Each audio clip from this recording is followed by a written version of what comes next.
There is one habit, practiced by Marcus Aurelius on the battlefield, by Epictetus in chains, and by Seneca in the corridors of power, that changed everything for them. They didn't shout it from the rooftops. In fact, they barely spoke about it at all. It's the quiet discipline of turning inward, of focusing on yourself, and staying completely, powerfully silent. And today, I'm going to show you exactly how this one philosophy, practiced for over 2,000 years, can reshape your entire life.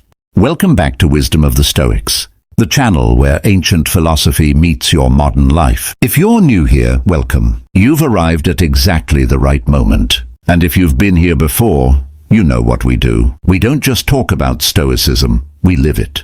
Today's video is going to be different. I'm not just going to give you a list of tips. I'm going to take you on a journey through the minds of the greatest Stoic philosophers who ever lived, and show you, step by step, what it truly means to focus on yourself and stay silent. And I want to warn you right now, some of what I'm about to share might make you uncomfortable, because the truth about silence, and about truly focusing on yourself, goes against almost everything modern society is telling you to do. So before we begin, if this kind of deep, life-changing content speaks to you, go ahead and subscribe. Ring that notification bell and stay until the very end, because the final section of this video might be the most important thing you hear all year. Let's begin. Think about the last 24 hours of your life. How many opinions did you give that nobody asked for? How many arguments did you get pulled into that had nothing to do with your goals? How many times did you check your phone, refresh a feed, react to something that, in 5 years, you won't even remember? This is not an accident.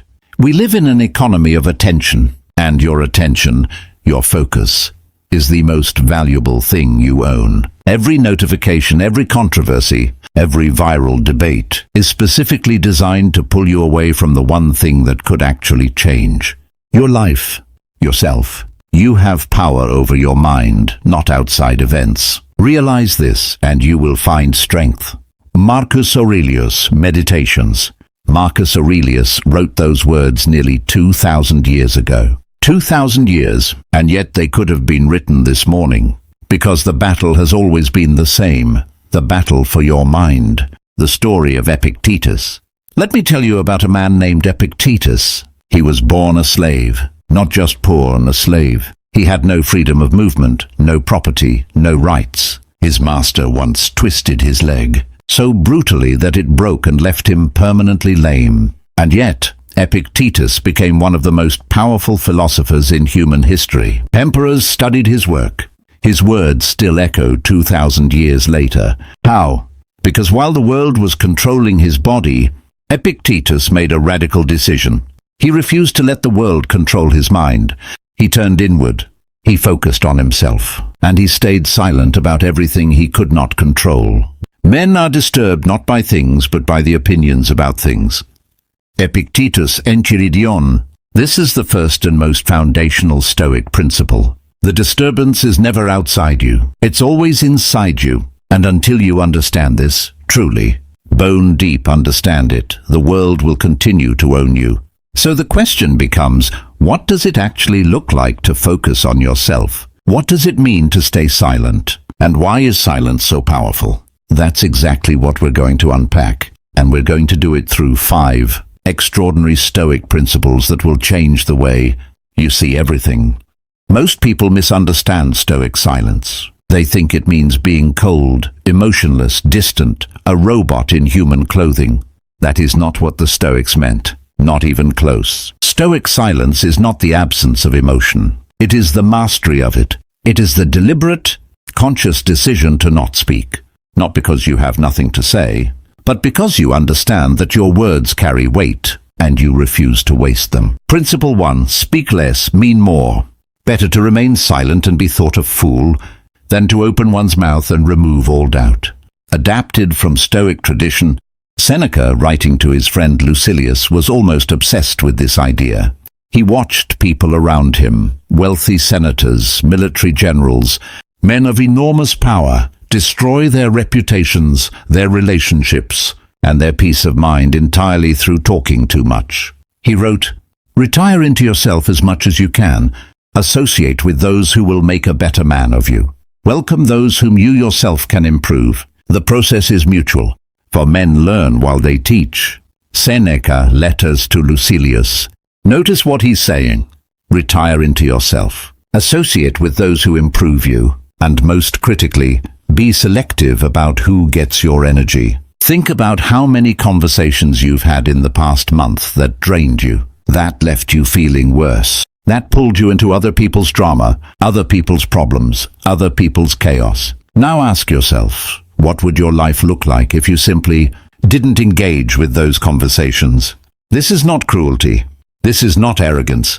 This is one of the most loving things you can do for yourself and ultimately for everyone around you. Because when you protect your peace, you show up as a better person in every interaction that actually matters. Principle 2. Your silence is your strength. There's a psychological principle that the Stoics understood long before. Modern science confirmed it. Reactive people are predictable, and predictable people are controllable. When you react immediately, when you argue back, defend yourself, explain yourself to everyone who questions you, you hand over your power. You become like a puppet, and the person pulling your strings doesn't even have to try hard. Marcus Aurelius knew this. He was emperor of Rome.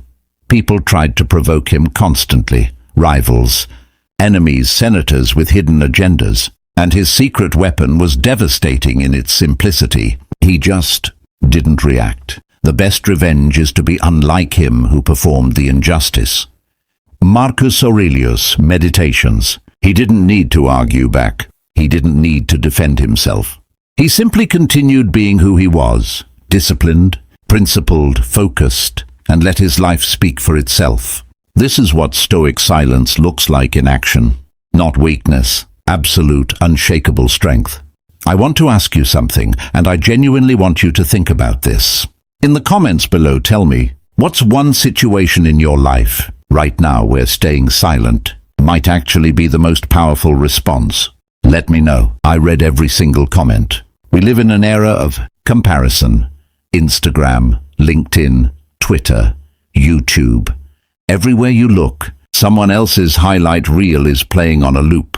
And the unspoken message is always the same. You're not enough. You're behind. You should be further along. The Stoics would have recognized this immediately, and they would have called it exactly what it is, a theft. Not of your money, not of your time, a theft of your attention, and therefore a theft of your life. It is not that I am brave, but that I know what is not worth fearing. Marcus Aurelius. Principle 3. The dichotomy of control, your superpower. Epictetus built his entire philosophy on one foundational idea. He called it the dichotomy of control, and once you truly understand it, I mean really internalize it, it will feel like someone has handed you the keys to your own mind. Here it is. Some things are within our control, and some things are not. Simple, almost stupidly simple, but follow it all the way down and watch what happens. What is within your control? Your thoughts, your choices, your effort, your attitude, your response to what happens to you. What is not within your control? Other people's opinions, the weather, the economy, what your boss thinks of you, whether your last post went viral, whether someone likes you back. Make the best use of what is in your power and take the rest as it happens. Epictetus Enchiridion. Now here's where this gets profound. Most people spend 80% of their mental energy on things they cannot control, and then they wonder why they feel exhausted, anxious, powerless, stuck. Focusing on yourself, truly, deeply focusing on yourself in the Stoic sense, means redirecting that 80% back to you, back to your craft, back to your growth, back to the things that actually move the needle of your life. The story of Seneca's retirement. Late in his life, after decades in the dangerous political world of Emperor Nero's Rome, Seneca did something extraordinary. He stepped back. He gave up his enormous wealth, his political influence, his social standing, and he focused entirely on himself, not selfishly, not in isolation, but with radical intentionality.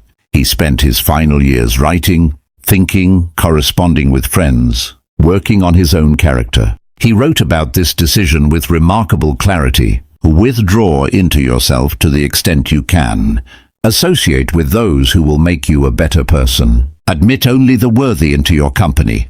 Seneca, Letters to Lucilius. Seneca understood something that most people spend their entire lives never discovering. Your inner world is the only world you truly own. And the person who cultivates their inner world with discipline and intention will eventually transform their outer world completely.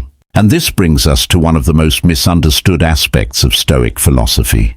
The idea that focusing on yourself is somehow selfish. It is not. Let me show you exactly why. There's an old analogy about the oxygen mask on an airplane. They always tell you, put on your own mask before helping others. Not because your life is more valuable, but because if you lose consciousness, you can't help anyone. The Stoics understood this with extraordinary depth. A person who is scattered, reactive, unfocused, and drained cannot genuinely contribute to the world. A person who has cultivated their inner life, their character, their discipline, their clarity, becomes an anchor for everyone around them. Principle 4. Become a lighthouse, not a mirror. Most people are mirrors. They reflect back whatever energy the world sends them. Someone is angry at them. They get angry back. Someone criticizes them. They collapse or explode. Someone praises them. They float on cloud 9. Their entire emotional state is determined by external input. The Stoic goal is to become a lighthouse. A lighthouse doesn't react to the storm. It doesn't move when the waves crash. It doesn't change its beam based on what the weather is doing. It simply shines steadily, reliably, and in doing so, it saves lives. Nowhere can man find a quieter or more untroubled retreat than in his own soul. Marcus Aurelius, Meditations. When you focus on yourself, when you do the inner work, develop your character, master your reactions, grow in wisdom, you become that lighthouse. And the people in your life, your family, your friends, your colleagues, they feel the stability you carry. They lean on it without even knowing it. This is the paradox of Stoic self-focus. The more deeply you invest in your own growth, the more powerfully you serve others. The hidden cost of living for others' approval. Let me ask you something honestly. How much of your energy right now is going toward managing what other people think of you? Your social media presence, the way you dress, the opinions you perform, the achievements you announce, the people you pretend to agree with because disagreeing feels too risky. All of that energy has a cost. And that cost is paid in the currency of your authentic self. First say to yourself what you would be, and then do what you have to do. Epictetus was relentless about this. He watched people, educated, intelligent, well-meaning people, destroy their inner peace trying to manage their image, trying to control what they couldn't control, trying to be accepted by people who didn't even know them.